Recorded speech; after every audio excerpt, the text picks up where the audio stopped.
Hey, aku Henry, dan aku 23 tahun, asal Hamburg, dan aku punya satu pertanyaan. Kalian pasti pernah dengar soal K-pop kan? Jadi, apa ada penggemar K-pop di sini? Tentu saja aku. Lebih spesifik, aku ini seorang ARMY, seorang stan BTS.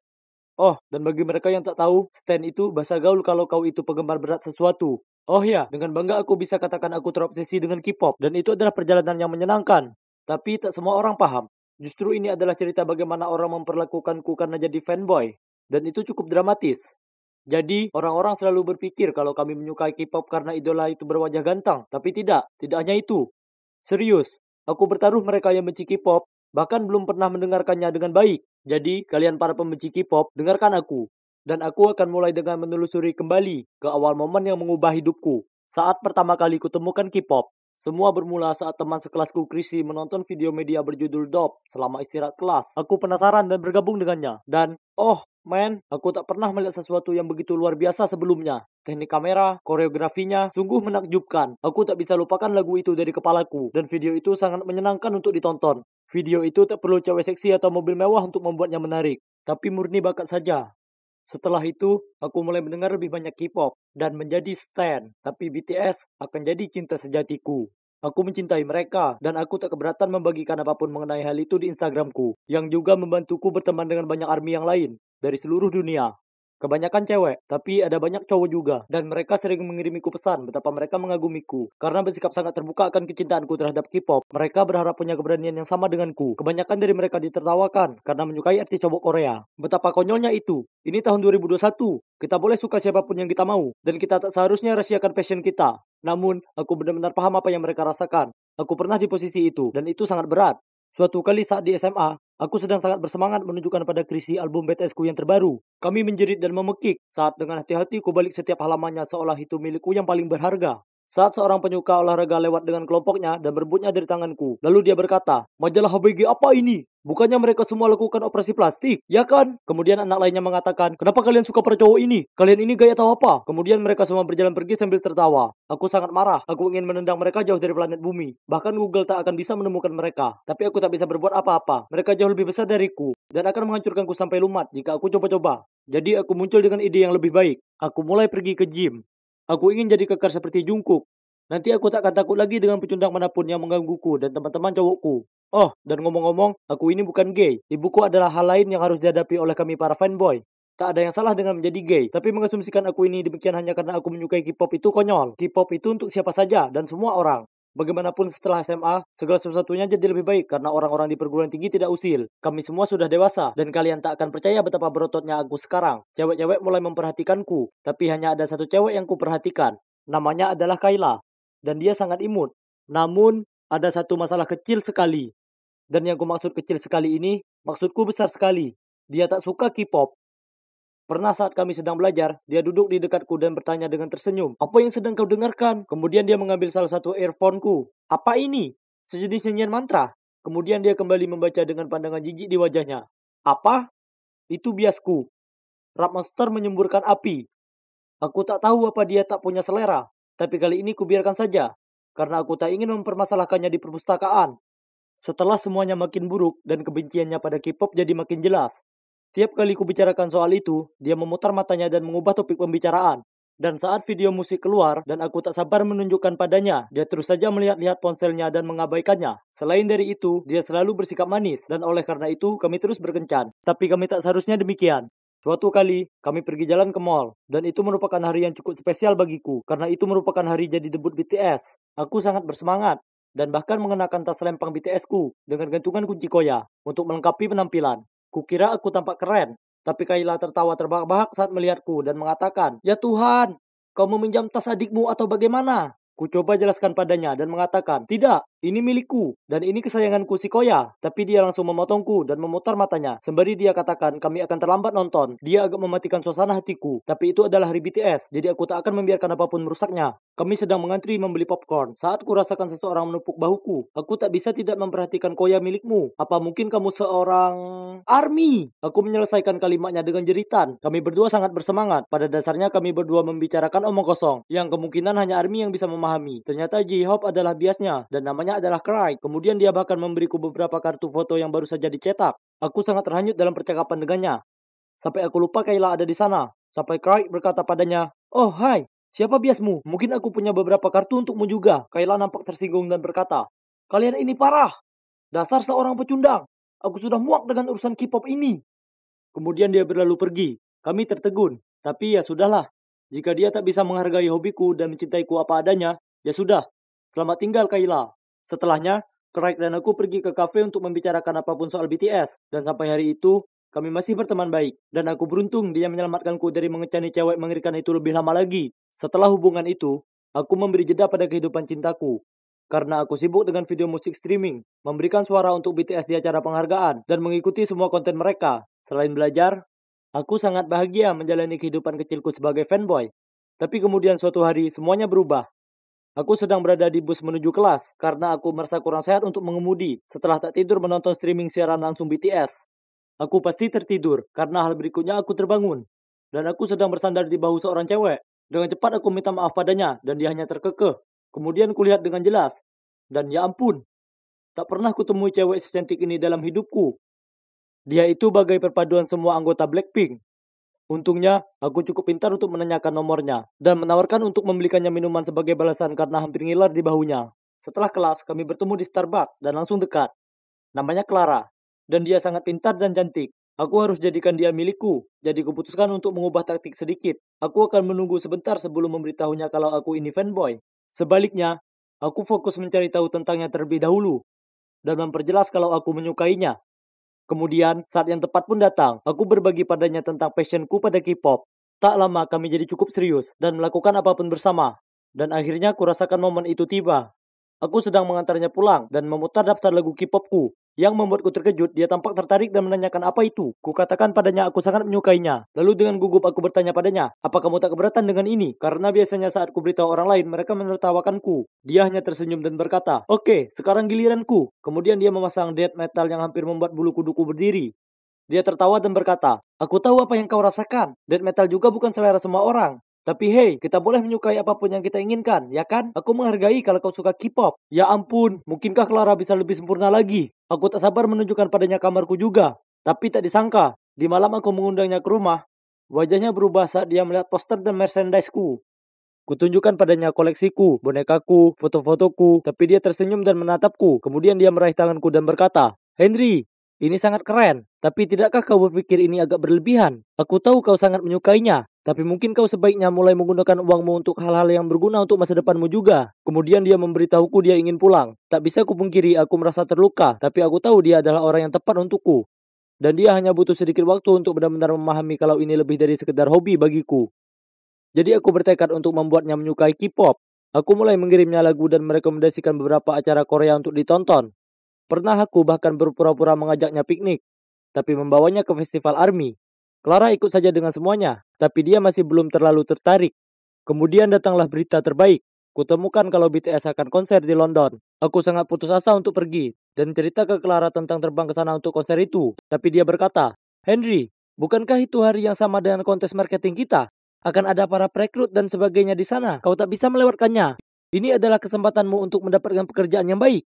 Aku tak peduli dan menjawabnya dengan candaan. Tapi aku sudah menunggu untuk bertemu mereka seumur hidupku. Ini adalah mimpi yang jadi nyata. Siapa yang butuh pekerjaan kalau kau punya BTS? Aku akan ke London, sayang.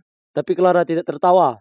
Nyatanya dia sangat marah dan mulai memakiku, mengatakan kalau aku sangat kekanak-kanakan dan bahwa kalau aku tak segera tumbuh dewasa, dia tak bisa bersamaku lagi. Dia bahkan menangis, mengatakan dia butuh pria yang bertanggung jawab, yang memikirkan masa depannya sambil bergegas pergi. Setelahnya dia mendiamkan aku.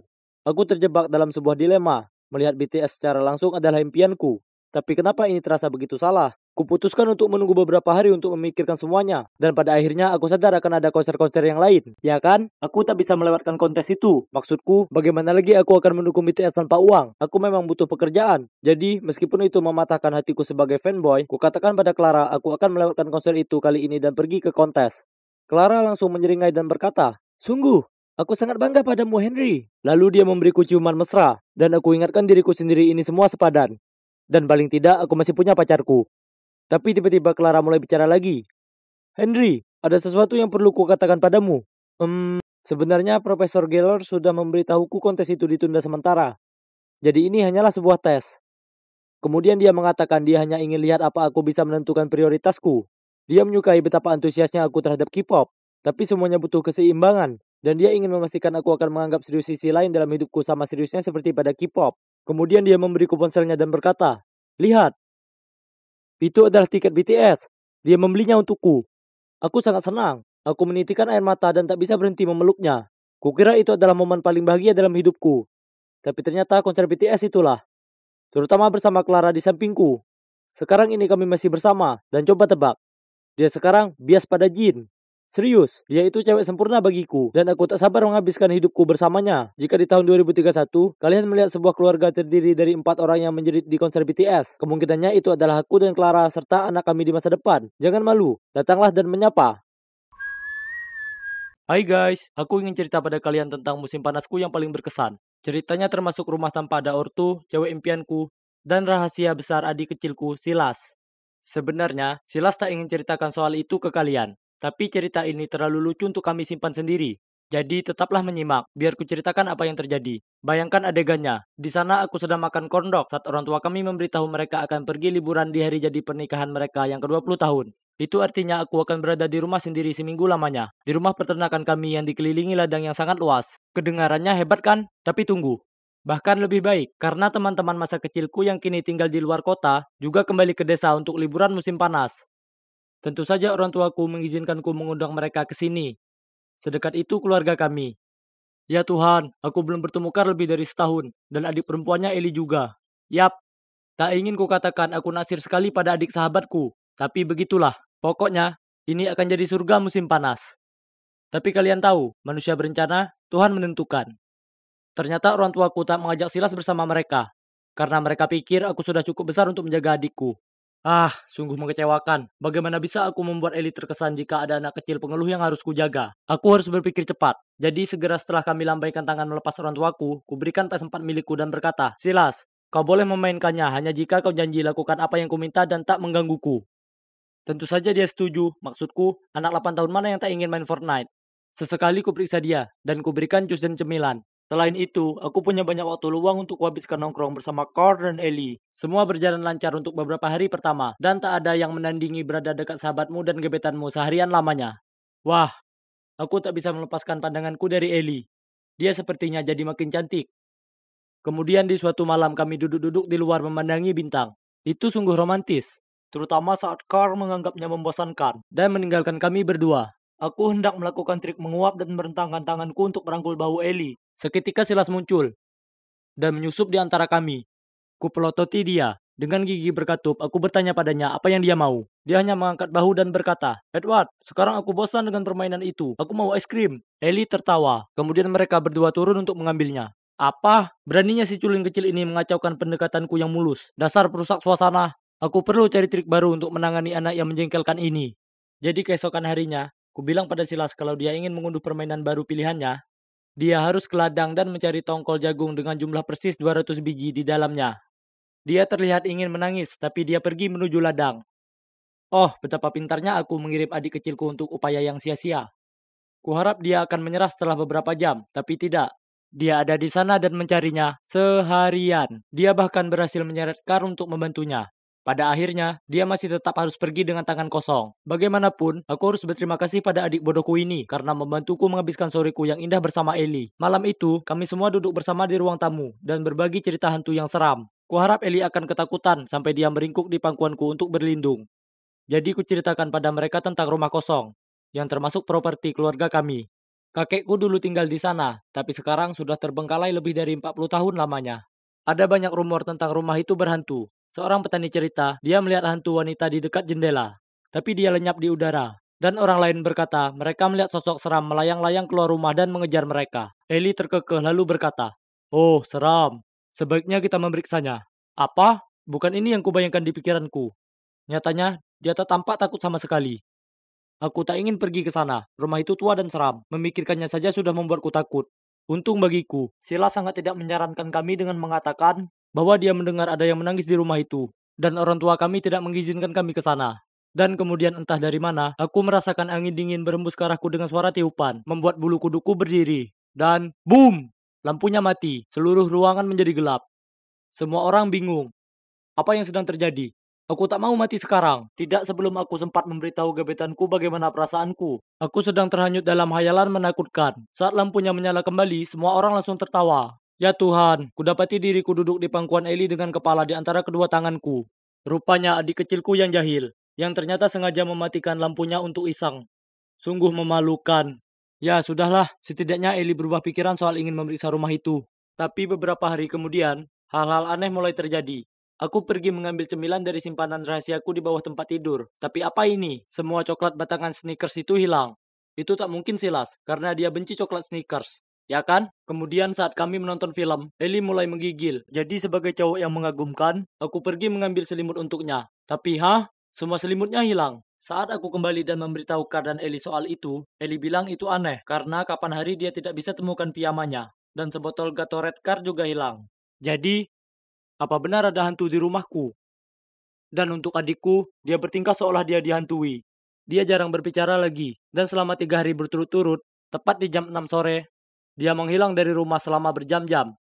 Ini sangat aneh, maksudku, itu adalah waktunya untuk acara favoritnya, dan dia sungguh tak akan melewatkan adventure time tanpa alasan yang bagus. Bagiku, menyenangkan kalau Silas tak ada di rumah, tapi karena aku ini kakaknya, aku masih harus memperhatikannya, karena ayah dan ibu tak akan terkesan kalau sampai aku kehilangan dia atau apa.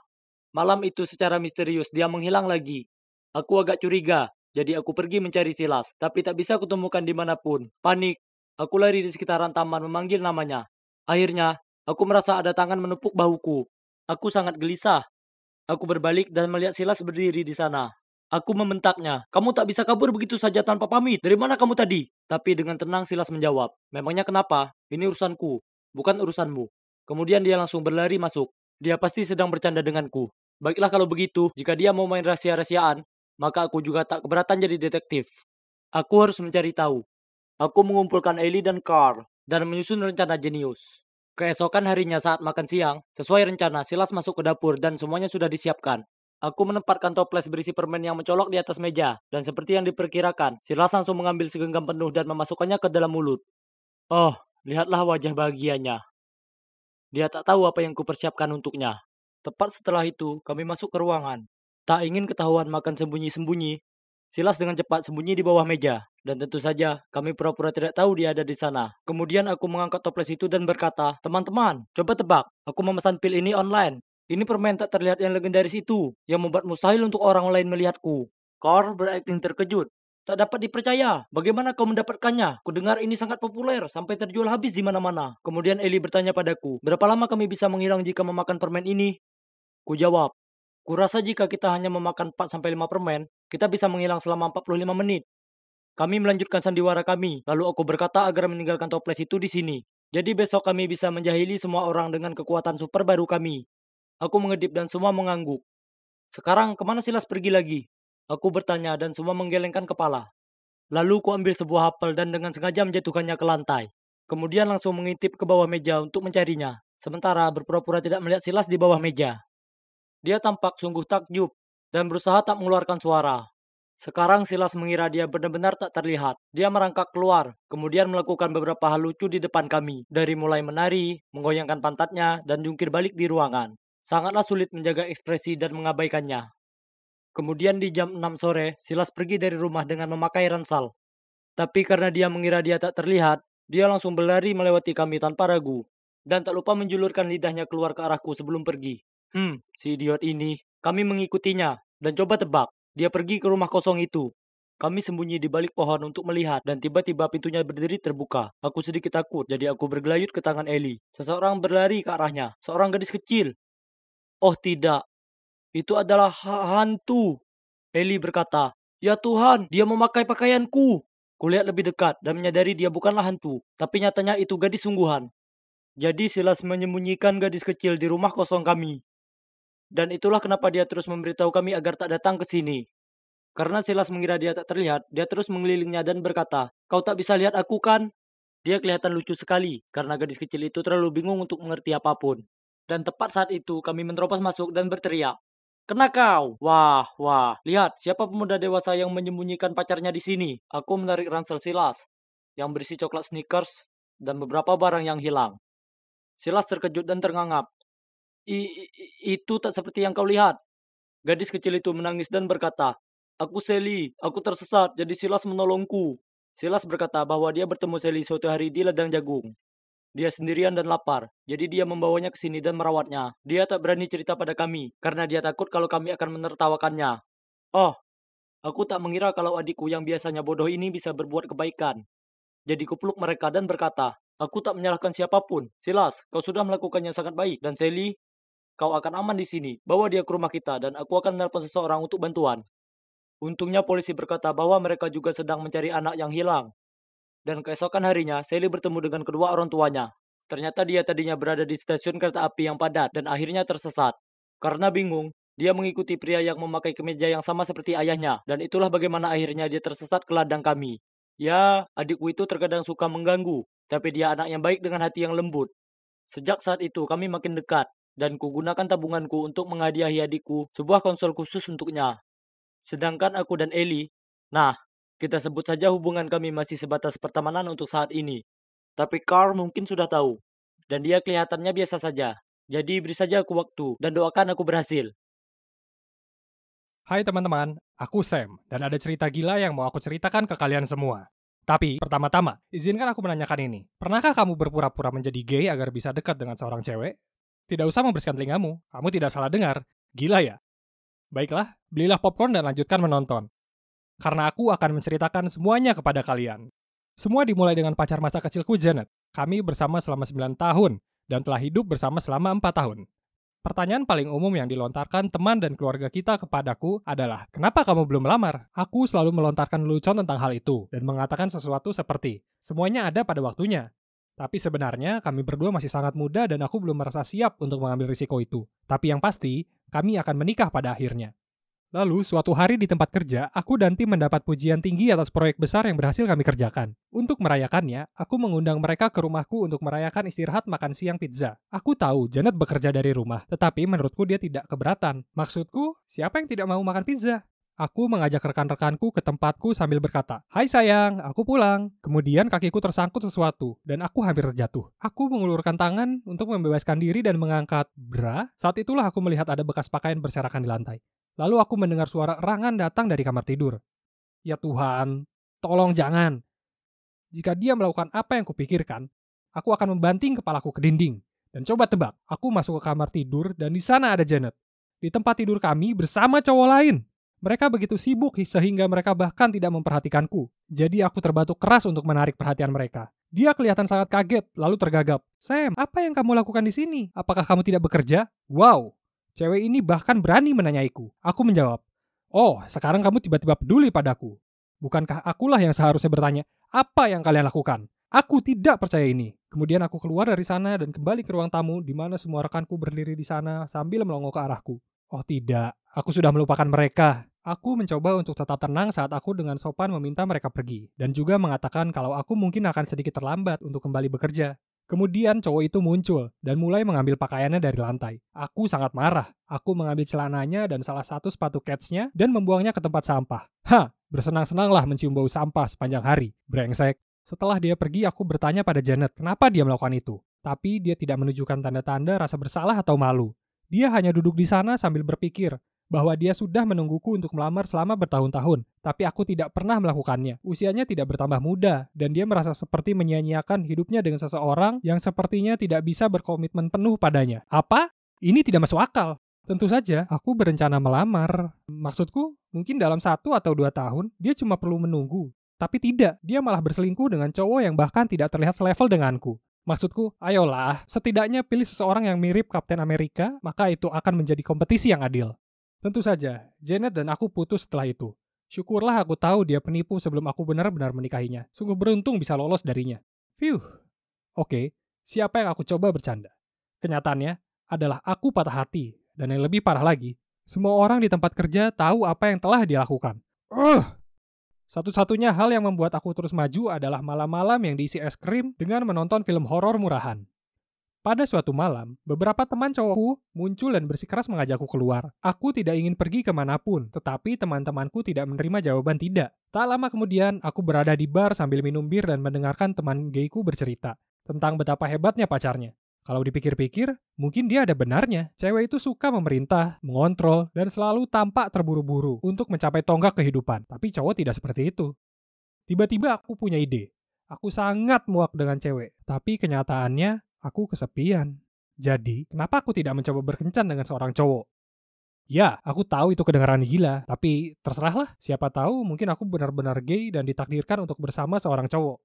Jadi, malam itu saat aku sampai di rumah, aku mengunduh aplikasi kencan dan mulai mencari cowok idamanku. Tidak lama kemudian, aku bertemu Graham. Dia memakai kaos Stranger Things dan dia menarik. Meskipun tentu saja tidak setampan aku, kami mulai mengobrol dan beberapa hari kemudian dia mengajakku berkencan. Dan aku setuju. Kami pergi ke restoran cepat saji dan makan burger berminyak, yang dibenci Janet. Lalu kami membicarakan film superhero, yang juga dibenci Janet. Sungguh menyegarkan berada bersama seseorang yang tidak menghitung kalori atau takut dibilang culun.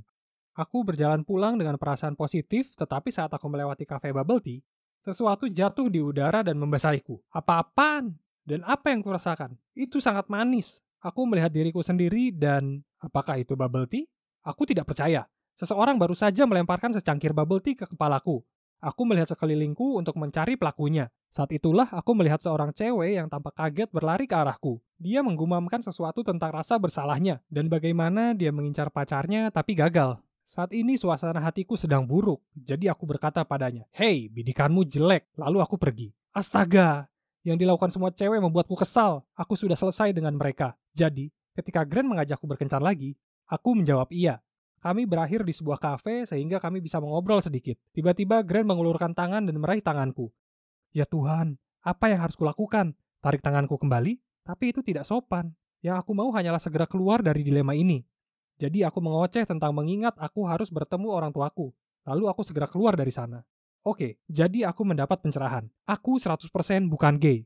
Syukurlah kami berhenti berpegangan tangan, tapi dia mencoba menciumku. Aku mungkin akan pingsan karena kaget. Tiba-tiba ponselku berbunyi. Bip, itu adalah pesan dari sepupuku yang menyebalkan. James, dengan foto terlampir. Ya Tuhan, itu aku dan Grant yang berpegangan tangan.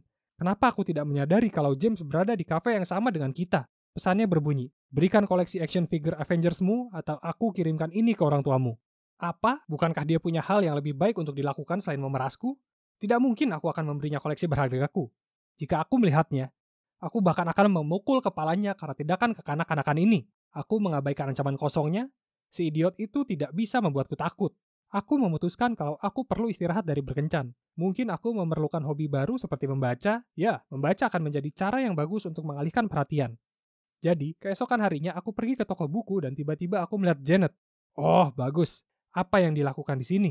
Aku ketakutan. Jadi aku mengambil buku terdekat dan berpura-pura membacanya. Phew, dia tidak melihatku bukan? Lalu tiba-tiba aku mendengar suaranya berkata, "Sam, apakah itu kamu?" Aku menurunkan buku itu dan memaksakan senyum palsu dan membalas salamnya.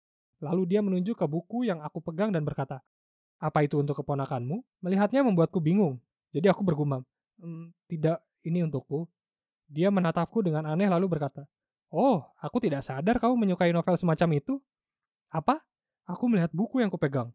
"Oh, bagus sekali. Aku sedang memegang The Sisterhood of the Traveling Pants." Aku hendak memberikan klarifikasi ketika tiba-tiba seorang cowok tampan muncul dan meletakkan tangannya di pinggang Janet. "Sam, ini Nick, tunanganku." Dia menunjukkan padaku cincin berlian besar di jarinya. Si Nick ini menjabat tanganku. Wah, genggamannya kuat. Kemudian mereka mulai saling memberikan tatapan mesra.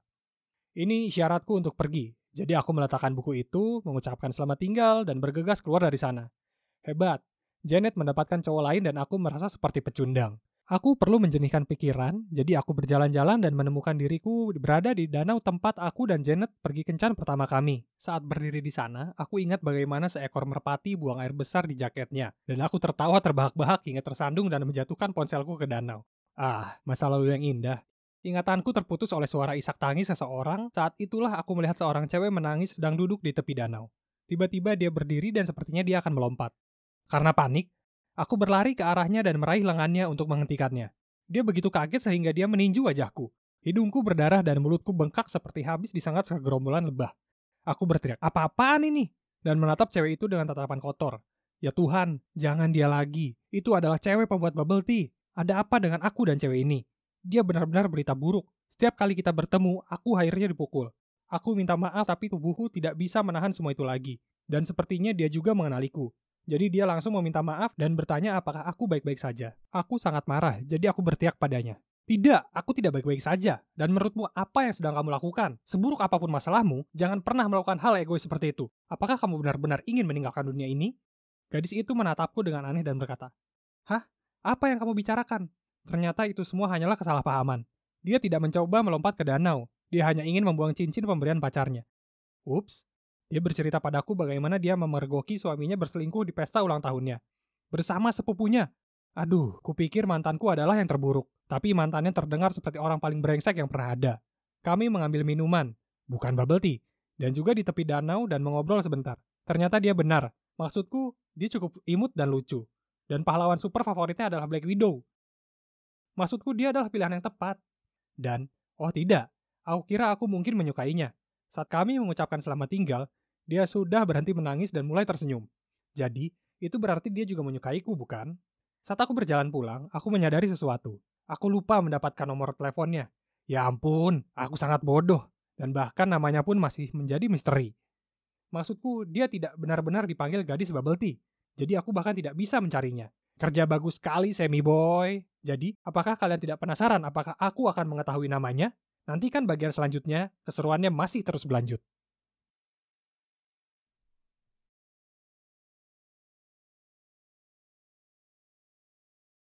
Aku sedang sibuk dengan urusanku saat kulihat semua orang memandangku dengan aneh.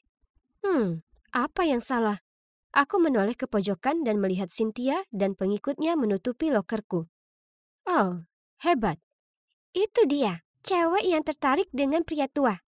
Oh, jadi karena kau tak punya ayah sungguhan, jadi kau malah cari sugar daddy? Ya Tuhan, apa yang dia bicarakan? Semua orang melongo padaku dan teman-temannya tertawa terbahak-bahak. Panik, aku berbalik dan lari ke kamar mandi. Para cewek itu sungguh kejam. Bagaimana bisa mereka memanfaatkan situasi biasa lalu memanipulasinya? Aku mengunci diri di bilik dan tak berani keluar. Sebuah ketukan di pintu membuatku tersentak, tapi kemudian ku dengar suara yang tak asing. Nicole, ini aku, Olivia. Apa kau tak apa? Aku membuka pintu dan melihat temanku berdiri di sana melihatku dengan cemas. Dia memelukku lalu menuntunku keluar menuju lorong di mana Bu Barnes menungguku. Rumor telah sampai padanya dan ia ingin bicara denganku soal itu. Sayang, aku ingin membantumu, tapi kau perlu cerita padaku semuanya. Aku tak punya sesuatu untuk ditutupi. Langsung saja, ku bilang padanya soal Sean, yaitu guru karateku. Kami berteman sejak kami berbagi kecintaan akan gitar, gerakan mematikan karate, dan juga grup band punk rock jadul. Saat aku selesai, ia berkata, "Jujur saja, kurasa sedikit janggal kalau pria seumurannya menghabiskan banyak sekali waktu dengan seorang gadis muda. Kurasa yang paling baik adalah ngobrol sedikit dengan si Sean ini. Jadi, tolong, bisa kau menelpon dan mengundangnya kemari?" Sean langsung datang, dan saat ia ngobrol dengan Bu Barnes di kantor, dengan gelisah aku menunggu di luar dengan Olivia. Aku ini cuma anak perempuan tanpa ayah. Sean itu baik, dan dia memperlakukanku seperti anak perempuannya sendiri. Apa yang Cynthia katakan itu jahat dan tak benar.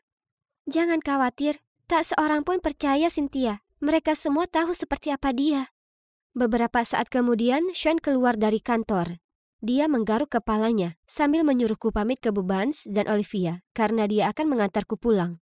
Di mobil, aku bertanya, "Apa yang kau katakan ke Bu Barnes yang membuatnya setuju untuk membiarkanku pergi denganmu?" Ku katakan kalau anak itu harusnya seumuran denganmu." Hah? Apa maksudnya dengan itu? Lalu dia melanjutkan, "Nicole, aku punya anak yang lama hilang. Aku sudah putus asa ingin melihatnya dan berada di kehidupannya, tapi tak bisa demikian.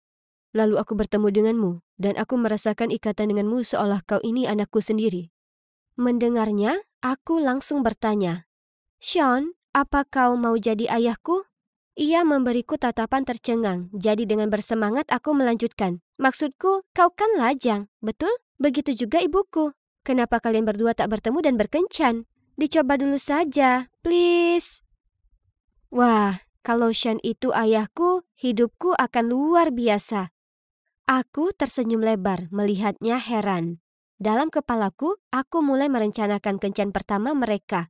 Wah, ini seru sekali. Tapi suasana hatiku yang bagus segera sirna. Karena yang menungguku di teras dengan tangan terlipat dan ekspresi tegas adalah ibuku. Ini pasti bukan waktu yang tepat untuk memperkenalkan mereka. Jadi dengan cepat aku berterima kasih kepada Sean dan buru-buru masuk ke dalam. "Siapa pria itu?" Ibu bertanya padaku. "Aku menerima telepon dari Bu Barnes. Jadi aku sudah menunggumu." "Siapa orang asing itu?" "Ia guru karateku. Ia hanya..." Kemudian ibu menyelaku. "Apa alasan pria berusia 2 kali lipat umurmu memilih untuk habiskan waktu dengan gadis remaja?" "Jangan khawatir, Bu. Saat ibu bertemu dengannya, ibu akan tahu betapa ia pria yang sangat baik." Hari berikutnya, ku atur untuk mereka kencan makan siang di kafe kuno di kota. Tapi saat ibu masuk dan melihatnya, dia berubah pucat pasi. Sean juga kaget. Ia terbata-bata. Louis?" Ibuku berdeham. Sean?" Ini membingungkan. Aku melihat bolak-balik ke arah mereka, seolah sedang menyaksikan permainan tenis yang menegangkan. Jadi, mereka saling kenal? Oh, ya sudah. Tak buang-buang waktu saling mengenal satu sama lain. Jadi, akan kutinggalkan kalian sendiri. Aku melambai pada mereka, lalu bergegas keluar dari sana duduk di bangku taman terdekat. Tapi, belum sampai 5 menit ketika ibu bergegas mendekat. "Ayo pergi." Lalu menyeretku pergi. "Aku melarangmu untuk menemui pria itu lagi." "Ada apa?" Aku panik saat mengikutinya. "Bu, pelan-pelan. Paling tidak jelaskan kenapa," teriakku. Tapi ibu memasukkanku ke mobil, lalu berkendara pergi dengan wajah marah dan diam. Lewat kaca jendela mobil, kulihat Sean berlari keluar kafe dan menatapku dengan wajah sedih di wajahnya. Ibu kenapa dengannya?" tanyaku. Ibu berkata, "Itu bukan urusanmu. Kau hanya perlu tahu kalau kau tak boleh menemuinya lagi." "Kenapa?" Aku berteriak sambil mulai menangis. "Dia baik padaku. Kenapa aku tak boleh berteman dengannya?" "Karena kau harus mendengarkan ibumu." Tiba-tiba ponselku berbunyi. Itu Sean. Aku menerimanya dan ia menyuruhku mengaktifkan speaker supaya ia bisa bicara dengan ibu. "Louis, ini aku, Sean." Ibu berteriak kaget dan menyuruhku menutup teleponnya, tapi aku mengabaikannya. Sean melanjutkan, "Louis, dengar. Apa Nicole anakku?" Apa? Apa aku tak salah dengar? Bisakah seseorang jelaskan padaku apa yang terjadi? "Louis, beritahu aku, apa Nicole putriku?" Ibu merebut ponsel itu dariku, mengakhiri panggilan, lalu melemparnya ke kursi duduk belakang. Aku terlalu terkejut untuk bisa berkata-kata. Jadi kami berdua duduk di sana di keheningan yang mencengangkan. Saat kami masuk ke rumah, melihatku sangat ingin bicara, ibu berkata terlebih dahulu, "Nicole, tolong jangan tanya apapun. Akan kujelaskan nanti, oke?" Aku merasa sangat ingin tahu apa yang terjadi di antara mereka. Tapi aku tahu kalau tak ada penjelasan dari ibu ketika ia bersikap seperti ini. Jadi, pelan-pelan aku naik ke kamarku. Aku tak bisa tidur karena terlalu banyak pikiran berkelebat di kepalaku. Apa mungkin Sean sungguhan ayahku? Maksudku, aku tak pernah bertemu ayahku yang asli. Dan tiap kali kutanya ibu tentangnya, ibu jadi super defensif. Ibu dan Sean jelas punya masa lalu. Jadi bagaimana jika kami sebenarnya punya hubungan keluarga? Tak mengherankan, aku tak bisa konsentrasi di sekolah. Aku terus menguap di kelas dan membayangkan kejadian kemarin di kepalaku lagi dan lagi. Saat sekolah usai, mengejutkannya, Sean menungguku di gerbang sekolah. Kami pergi ke sebuah kafe, di mana di sana ia ceritakan padaku kebenarannya. Dulu di SMA, aku jatuh cinta dengan teman sekelasku. Setelah beberapa saat, dia tiba-tiba memberitahuku kalau dia hamil lalu putus denganku. Aku sungguh ingin memberi dukungan dan merawat mereka berdua, tapi dia menolak. Kemudian pindah. Hal terakhir yang dia katakan padaku adalah untuk menjauh dan jangan pernah mencari mereka. Sebelum aku sempat mencerna kata-katanya, dia tersenyum padaku dan melanjutkan. "Nicole, aku percaya kau ini putriku. Tapi pertama, kita perlu bicara dengan ibumu dan menyuruhnya menjelaskan semua ini." Wah, ini begitu berat untuk diterima. Tapi di saat yang sama, ini juga luar biasa. Aku sangat senang aku punya ayah. Dan lebih baik lagi, itu Sean. Kuajak Sean ke rumah untuk bicara dengan ibu. Tapi saat kami masuk, aku mendapat pesan dari Olivia. "Periksa sosial mediamu. Cynthia baru saja memposting sesuatu tentangmu." Oh, tidak. Ada fotoku masuk ke mobil Sean dengan keterangan, "Perlu tips soal sugar daddy?" Tanya Nicole. Aku marah. Sekarang terima kasih berkat Cynthia. Semua orang salah menilaiku dan menertawaiku. Aku sangat marah. Sampai saat ibu mendekatiku, aku tak bisa menahannya lagi. Ini semua salah ibu. Sekarang semua orang percaya fitnah tentangku. Dan ini semua karena ibu tak mau memberitahuku kebenarannya. Ibu memberiku tatapan terluka, menghela napas dan dengan lembut berkata, "Kau benar. Memang aku berhutang penjelasan pada kalian berdua." Kemudian ia menoleh kepada Sean. "Saat kukatakan padamu aku sedang hamil, itu bohong." "Apa? Bagaimana mungkin ibu bohong tentang hal seperti itu? Aku tak ingin bersamamu lagi. Tapi aku terlalu takut untuk putus denganmu baik-baik. Jadi aku mengarang cerita dengan keyakinan kalau itu akan membuatmu kabur. Tapi saat kau bilang kau akan tinggal dan mendukung kami berdua, aku jadi panik. Jadi aku pindah berkuliah dan menemukan pacar baru. Kemudian aku hamil Nicole. Tapi pacarku tak siap jadi ayah, jadi ditelantarkannya kami berdua. Sewaktu aku sedang berusaha menyerap informasi baru ini, kudapati diriku merasakan kekecewaan yang luar biasa. Mungkin Sean juga rasakan yang sama karena ia bergumam, "Aku tak bisa bersama kalian saat ini. Selamat tinggal, Louis." Kemudian ia pergi. Duniaku rasanya runtuh di sekelilingku. Aku tak tahu harus berbuat atau berkata apa. Jadi aku hanya mengurung diri di kamarku dan duduk di sana terdiam. Beberapa hari kemudian di sekolah, Olivia berlari mendatangiku dan berseru, "Apa kau sudah dengar? Cynthia diskors karena menyebarkan rumor palsu tentang orang-orang. Sekarang semua orang tahu kalau dia pembohong." Ya, aku lega semua orang tahu. Tapi jujur saja, Cynthia dan cerita palsunya tak terlalu menggangguku lagi. Ada hal lain yang aku khawatirkan, seperti Sean. Belum kudengar kabarnya sejak pengakuan ibu, dan aku sangat berharap ia baik-baik saja. Lalu, seminggu kemudian, Sean mengirim pesan padaku, "Nicole, aku peduli padamu seakan kau ini putriku sendiri. Aku tak ingin kehilanganmu dari hidupku. Ada lagi, aku sudah lakukan pencarian dan temukan ayahmu. Jika kau mau, aku akan mengantarmu menemuinya." Menelan ludah, aku akhirnya akan bertemu dengan ayahku yang asli. Dalam perjalanan ke sana, Sean menghiburku, ngobrol soal gitar dan mendengarkan Joy Division. Sangat menyenangkan ada Sean lagi di kehidupanku. Kurasa wajar untuk anak-anak yang tak tahu orang tuanya membayangkan seperti apa mereka, ya kan? Nah, saat aku datang bertatap muka dengan ayahku yang asli, kenyataan tak sesuai dengan harapanku. Kutunjukkan padanya fotoku dan ibu, dan dia menyangkal pernah kenal dengannya, dan membanting pintu di depan wajahku. Aduh, Sean memastikan aku baik-baik saja lalu mengantarku kembali pulang. Saat aku tiba di rumah, kuhempaskan diriku ke sofa dan menangis di bantal sofa. Sean pasti sudah memberitahu ibu apa yang terjadi, karena ibu langsung menghampiriku. "Sayang, aku minta maaf. Ini semua salahku karena aku ini pengecut yang tak bisa hadapi masalahku sendiri. Tapi semuanya akan berubah mulai sekarang, aku janji." Kemudian Sean berlutut di sebelahku. "Nicole, aku bersungguh-sungguh dengan apa yang kukatakan. Aku anggap kau putriku. Dan jika tak masalah dengan ibumu, aku akan senang sekali jadi ayahmu." Ibu menganggukkan kepalanya dan berkata, "Ya, jika itu yang Nicole inginkan." Aku melompat berdiri dan memeluk mereka berdua. Di momen itu, aku sadar. Aku tak peduli jika ayah kandungku tak ingin mengenalku. Aku tak butuh dia, karena aku sudah punya ibu dan Sean. Sekarang, ibu sudah belajar menjadi berani dan menghadapi masalahnya bukan lari darinya. Ibu kini berdampingan jadi orang tua bersama Sean. Dan meski mereka tak kembali bersama, mereka berteman baik. Dan apa kalian tahu? Aku tak pernah sebahagia ini.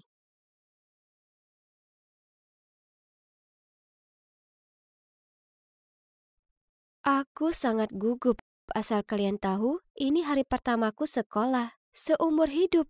Itu benar. Aku Heather, umurku 15 tahun, dan aku belum pernah menginjakkan kaki di dalam sekolah sebelumnya.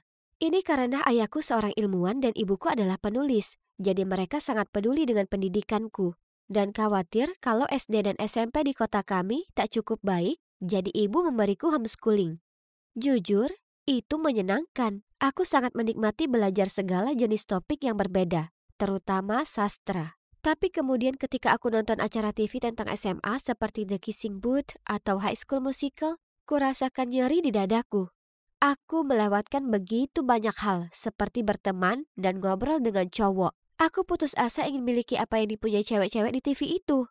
Jadi, aku memohon ke ibu agar memperbolehkanku belajar di SMA. Butuh banyak sekali rayuan dan air mata palsu, tapi pada akhirnya ia setuju. Aku sangat senang.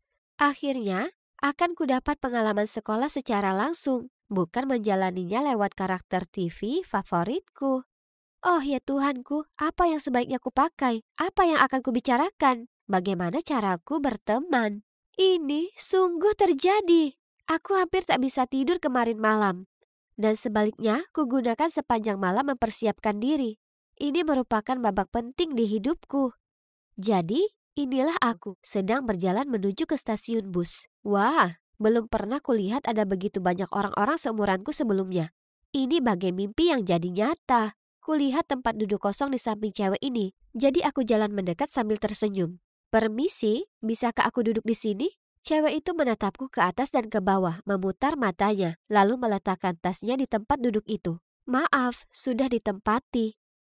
Oke, tak apa. Aku akan duduk sendiri di belakang kalau begitu, tak masalah. Cewek itu pasti bangun di sisi ranjang yang salah atau semacamnya. Tapi, ya, ternyata tak hanya cewek di bus itu yang bangun di sisi ranjang yang salah. Karena segera setelah Bu Hickson, guru sastra Inggrisku, memperkenalkanku ke semua orang di kelas, bisa kulihat semua juga memandangku dengan aneh. Apa mereka mempermainkanku? Tapi kenapa? Apa ada selai di wajahku? Bu Hickson menunjukkan tempat dudukku, lalu kelas dimulai. Sekarang kalian pasti sudah punya banyak waktu untuk menyelesaikan membaca The Great Gatsby. Oh, aku suka sekali dengan novel itu. Di sepanjang novel, Fitzgerald senantiasa merujuk pada cahaya hijau yang terus digapai Gatsby. Ada yang bisa memberitahuku cahaya hijau itu melambangkan apa? Kulihat sekeliling, memperkirakan semua orang mengangkat tangan. Tapi yang mengagetkanku, mereka semua menatap tertunduk ke bangku mereka menghindari kontak mata dengan Bu Hickson. Hah? Tapi kenapa? Ini sangat mudah. Tiba-tiba Bu Hickson berkata, tak ada? Hah? Nah, bagaimana kalau kamu, Kelly? Semua menoleh dan melihat cewek yang baru saja membetulkan bulu mata palsunya dengan cermin bedaknya. Kelly terus memainkan bulu matanya sambil menjawab. Bukankah lampu lalu lintas punya lampu hijau? Jadi jelas, itu artinya dia boleh menyeberangi jalan. Apa? Aku tertawa terbahak-bahak, tapi kemudian semua orang berpaling ke arahku. Oh, sial.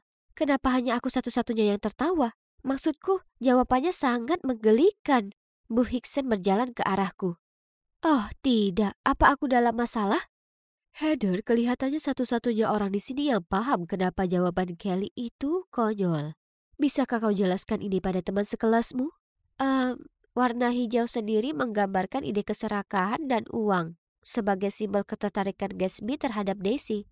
Gatsby sudah mendapatkan semua yang diimpikan tiap orang, tapi tetap saja dia mengejar cahaya ini, atau dalam kata lain, mengejar cinta dalam hidupnya, Daisy. Bu Hickson tersenyum puas padaku, menepuk bahuku lalu berkata, itu benar. Bagus sekali, Heather. Tiba-tiba seseorang batuk sambil berkata, cupu. Semua orang mulai tertawa. Yang benar saja, bagaimana bisa mereka menertawakan hal ini tapi tidak dengan jawaban Kelly yang bodoh? Diam. Bu Hickson lalu menoleh ke Kelly dan berkata, mungkin jika kau gunakan matamu untuk sungguh membaca buku, daripada hanya menggunakannya hanya untuk pakai bulu mata palsu, maka Heather di sini tak perlu membantumu. Kelly melirikku, jadi aku tersenyum padanya. Tapi, kenapa dia menatapku tajam? Apa aku melakukan kesalahan? Setelah kelas selesai, kutempelkan foto lucu di lokerku saat Kelly dan kedua temannya, Samantha dan Britney, muncul di sebelahku. Heather, ya kan? Ya, itu benar. Oh ya Tuhan, sweatermu itu, kau suka?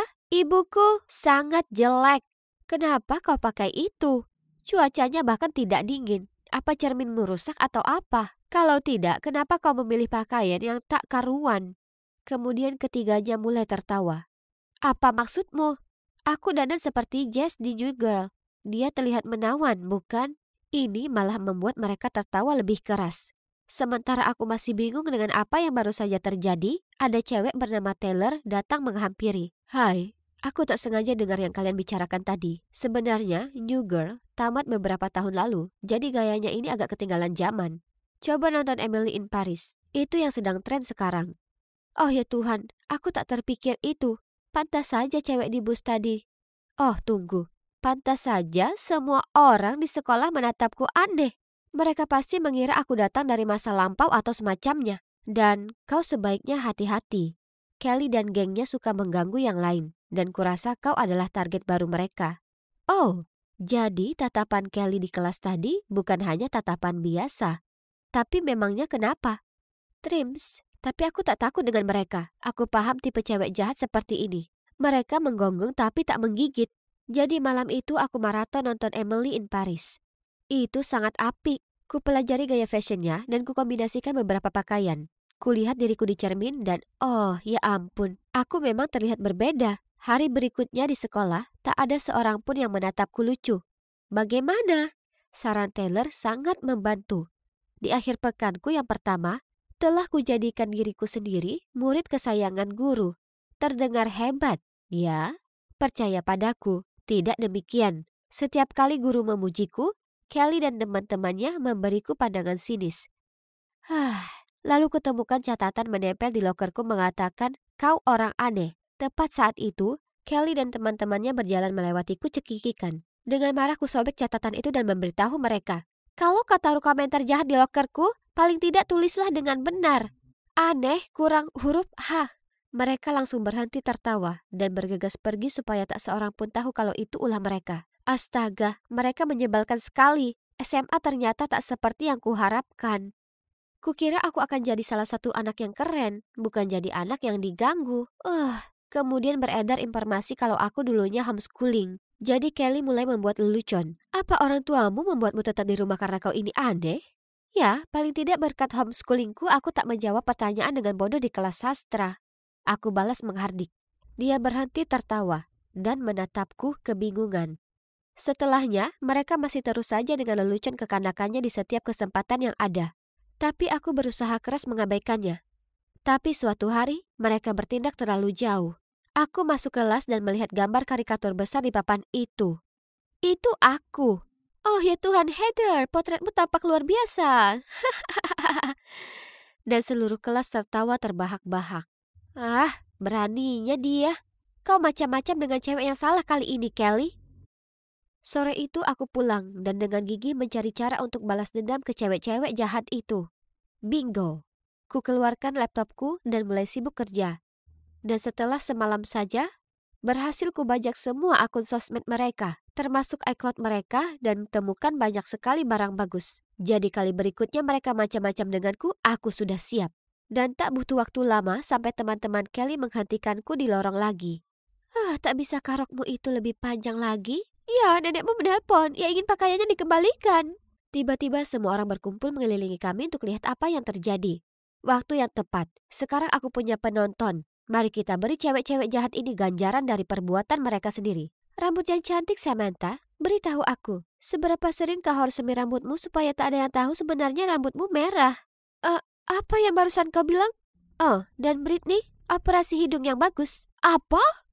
Semua orang dengan terkejut menoleh untuk melihat rambut pirang Samantha yang indah dan hidung Britney.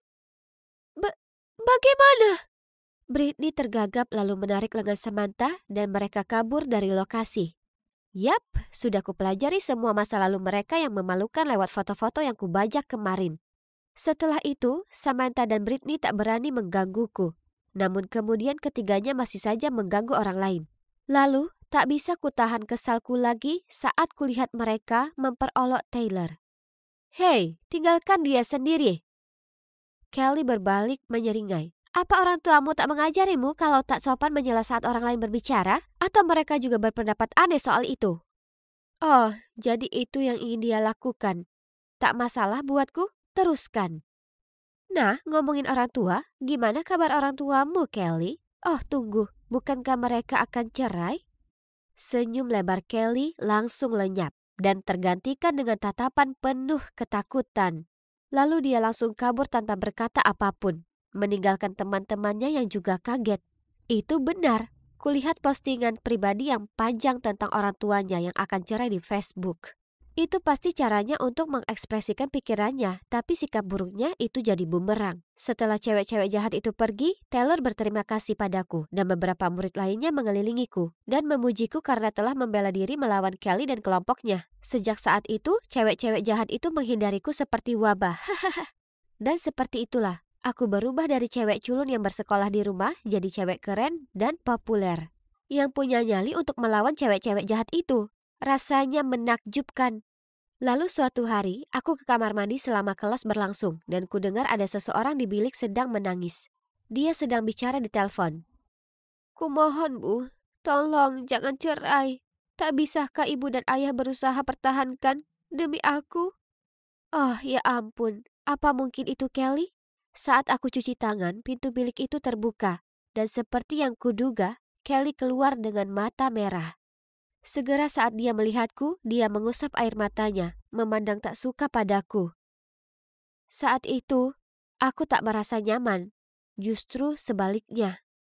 Tak pernah kusadari kalau aku bersikap kasar padanya. Membuatnya sedih, tak membuatku senang.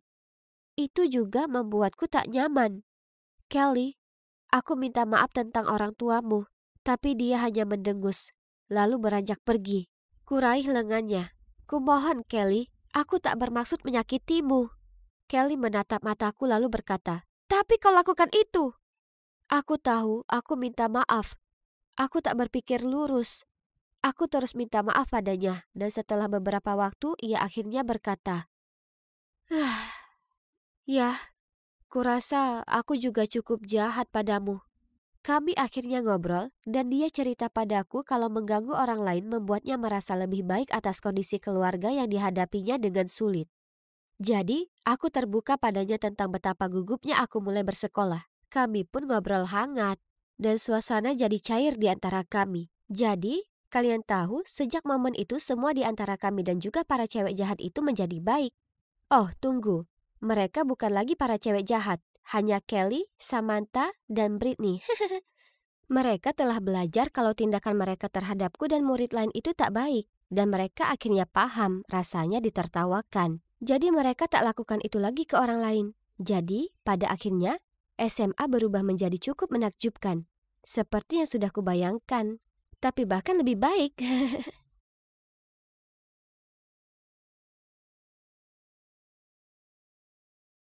Ini sisanya. Terima kasih banyak. Tak masalah. Selamat untuk kalian berdua. Kalian mungkin berpikir, kenapa cewek itu begitu senang memberiku uang? Nah, itu biaya konsultasi untuk membantunya dapatkan gebetan. Yap, ini semua berawal sekitar sebulan yang lalu. Yang karena berkat saranku, BFF-ku si Helen dapat cowoknya yang seksi look. Dan bagian terbaiknya adalah hanya butuh satu foto. Ya, aku tahu kalau cowok seperti Luke sangat muak pacaran dengan cewek yang sulit disenangkan dan populer. Jadi saat temanku yang imut dan baik hati ini memberi Luke sketsa yang digambarnya, lalu dengan malu-malu mengutarakan perasaan kepadanya, sesuai perkiraan, Luke jatuh hati padanya. Kalian tanya bagaimana aku bisa punya rencana sekeren itu? Nah, pada dasarnya aku punya kekuatan super untuk membaca pikiran cowok. Selain itu, aku juga tahu karakter asli tiap tipe cowok. Kenapa? Itu karena aku sudah hidup dengan 3 saudara cowok luar biasa selama 15 tahun terakhir. Dan setiap hari aku harus tahan dengan kebiasaan buruk mereka. Seperti halnya kakak tertuaku Axel, si penyuka olahraga. Di luar, dia selalu cemerlang dan rapi.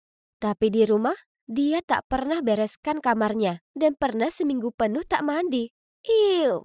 Lalu ada kakakku yang nomor 2, Stephen, anak ajaib yang tak banyak bicara.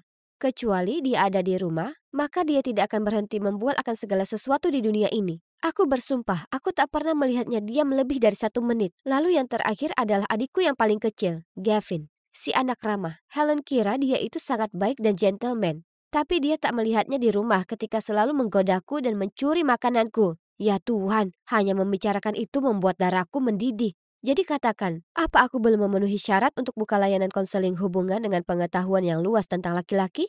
Tapi sebenarnya itu ide Helen. Dia yang akan cari klien dan aku yang beri saran untuk membantu mereka dapatkan hati yang ditaksir. Dan hingga saat ini, tingkat kesuksesan konsultasi kami 100%. Jadi, tak heran kalau nama kami dengan cepat menyebar ke seluruh penjuru sekolah. Suatu hari aku sedang makan siang saat Helen datang mendatangiku dan dengan bersemangat berkata, "Kita dapat klien besar." Siapa itu? Ternyata itu adalah Claire. Cewek jahat populer di sekolah. Langsung kugelengkan kepalaku. Aku tak akan melakukannya. Kau tahu aku sama sekali tak suka Claire. Ayolah, dia bayar 2 kali lipat dari biasanya. Tidak, aku tak mau membantunya. Tapi Madeline, kumohon, aku sudah terima uangnya. Apa? Apa dia serius? Lalu, menghadapi mata tajamku, Helen segera melanjutkan. Kau tahu, Claire itu sudah sangat populer. Jadi, dengan ide brilianmu yang penuh tips dan trik, dia akan dapatkan cowok itu dan kau akan dapatkan validasi. Kurasa ini akan bagus untuk konsultasi ini. Lagi pula, Helen ada benarnya. Tak peduli tipe cowoknya, aku selalu tahu apa yang perlu dilakukan untuk menarik perhatiannya. Oke, jadi, siapa targetnya? Ryan. Apa? Ryan, si kutu buku itu? Claire menyukainya? Sebagai jawaban, Helen hanya tersenyum, mengangguk, lalu kemudian mengunyah makan siangnya. Ya, aku tak menyangka hal itu. Tapi terserahlah, itu urusan Claire. Meskipun targetnya cowok kutu buku yang terkenal benci cewek-cewek dan tak pacaran, itu tak akan mengintimidasi si Madeline ini. Jadi, kumulai misi taktik untuk Claire. Sekarang, coba lihat. Si kutu buku pasti akan jatuh hati dengan cewek yang punya minat sama dengannya, ya kan? Jadi, hari berikutnya, sesuai rencana, Claire menunggu Ryan di depan kelas sastra. Melihat Ryan dari jauh, dia langsung mengeluarkan buku Wuthering Heights dan pura-pura membacanya dengan serius. Tapi Ryan hanya berlalu bahkan tanpa meliriknya. Jadi dia langsung mengejarnya dan membaca satu paragraf keras-keras. Tapi Ryan tetap berjalan dan bahkan memasang kembali headphone-nya. Di titik ini, Claire hanya bisa berdiri di sana dan menghentak kakinya. Ya, itu kegagalan besar. Sepertinya harus kuubah strategi.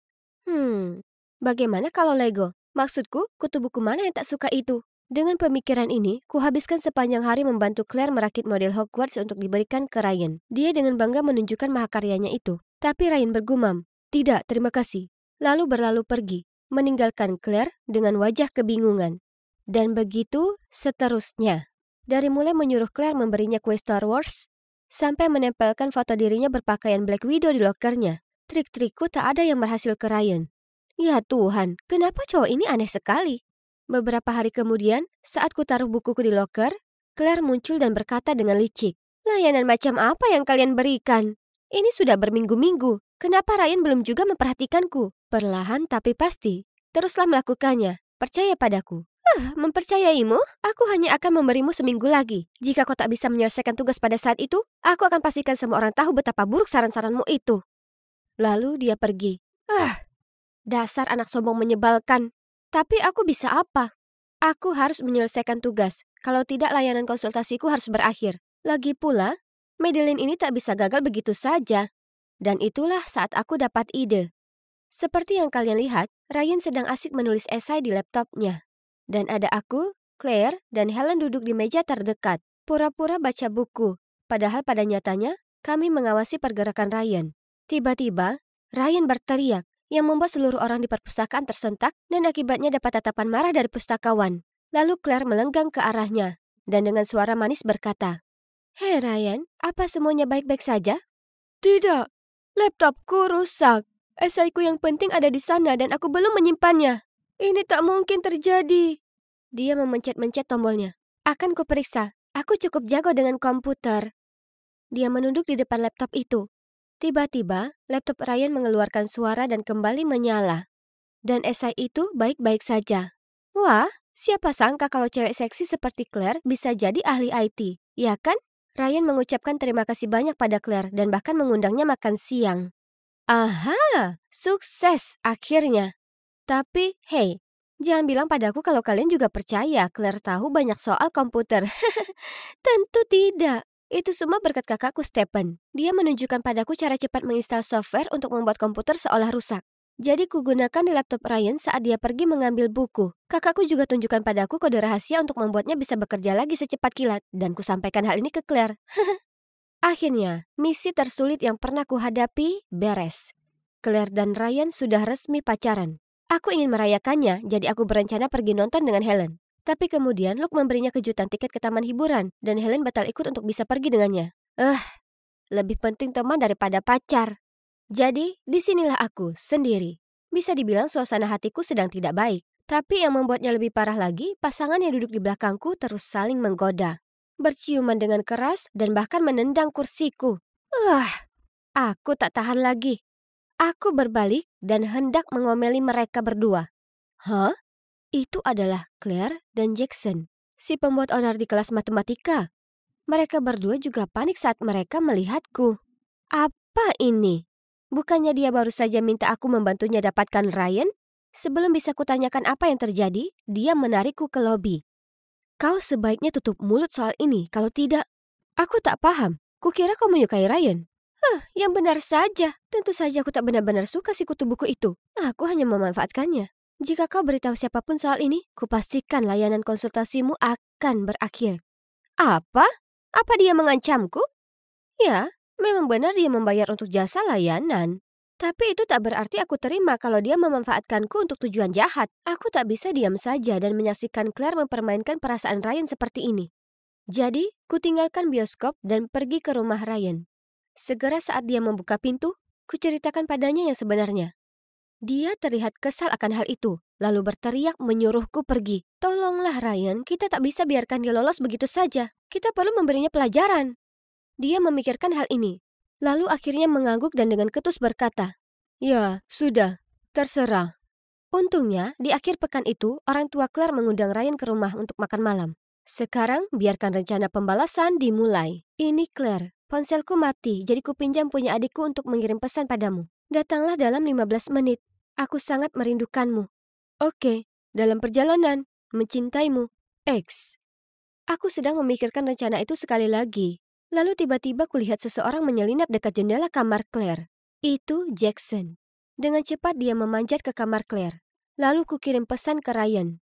Mangsa sudah tiba. Kemudian memanjat mengikuti Jackson. Melihatku, Jackson panik. Apa yang kau lakukan di sini? Tepat saat itu, kami mendengar langkah kaki di luar. Takut ketahuan, Jackson menuju jendela untuk kabur. Tapi dengan cepat, segera kuhadang jalannya. Apa yang kalian berdua lakukan di kamar Claire? Itu adalah ibu Claire, dan di belakangnya adalah Ryan. Dan Claire yang wajahnya panik. Claire, bisakah kau jelaskan padaku kenapa sepertinya ada pertemuan bertempat di kamarmu? Claire terlihat kebingungan, lalu berseru. Itu, begini. Aku pacaran dengan Jackson. Aku bohong ke ibu aku pacaran dengan Ryan hanya karena dia siswa berprestasi. Jadi ibu tak akan melarangku menemuinya. Karena aku tahu ibu tak akan pernah menerima Jackson. Ternyata, orang tua Claire sangat senang putrinya pacaran dengan cowok pintar seperti Ryan. Sampai ingin mengundangnya. Itulah kenapa dia menyewaku untuk membantunya. Mereka sangat marah mengetahui dia telah menipu mereka. Dan tak mengejutkan, mereka menghukumnya sebulan tanpa uang saku. Kasihan dia, tapi dia pasti sudah menduganya. Jadi, sekarang apa? Ya, kuputuskan untuk menghentikan layanan konsultasi. Aku suka sekali membantu orang lain, tapi aku tak suka melihat ada yang terluka. Kebanyakan orang menggunakan jasaku untuk alasan baik, tapi aku tak akan pernah lagi bisa yakin kalau tak akan ada yang memakainya dengan alasan yang salah. Dan aku tak mau terlibat dengan hal tersebut. Bagaimanapun tak semuanya buruk, karena aku jadi punya teman baru. Ryan, omong-omong soal itu, dia pernah menemuiku setelah kelas selesai dan berkata, "Hei, aku perlu bantuan konsultasimu. Ini cukup mendesak." Kuhela napas dan menjawab, "Ryan, kau tahu aku sudah tak lakukan itu lagi. Tapi kau berhutang padaku. Aku ingin kau bantu aku mengajak cewek cantik ini jalan. Aku sangat menyukainya. Namanya Madeline." Hah? Aku tak kenal ada Madeline lain? Oh, tunggu dulu. Yang dia maksud, aku? Tepat pada waktunya, Helen dan Luke muncul. "Hai Ryan, jika Madeline menolak kasusmu, akan kutangani. Aku juga punya banyak pengalaman." Aku memutar mataku padanya, lalu melirik Ryan. Ya Tuhan, dia menyukaiku. Wajahku tak bisa berhenti merona. Sepertinya si mak comblang ini baru saja berhasil menjodohkan diri sendiri.